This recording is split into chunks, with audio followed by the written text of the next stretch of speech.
శ్రీ శ్రీ శ్రీ ఆచార్య ప్రబోధన యోగేశ్వర స్వామి వారికి నా అనంతకోటి నమస్కారములు.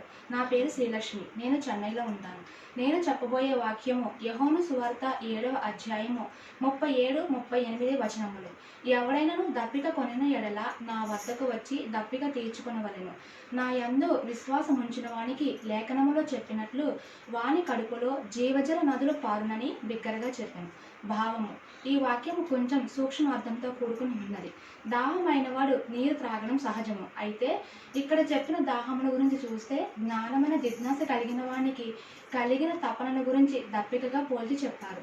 జ్ఞానము కలగని జిజ్ఞాస కలిగిన వాడు యేసు వద్దకు పోయి ఆయన వద్ద జ్ఞానమును తెలియగలిగితే జ్ఞానదాహమును తీర్చుకున్నట్లే యగును.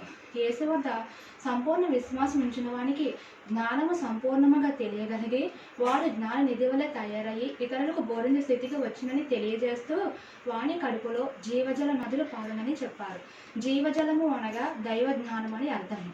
జ్ఞానము మోక్షమును కలిగించి ఎల్లప్పుడూ ఒకే స్థితిలో ఉంచున్నది కావున దానిని జీవజలము అని అన్నారు.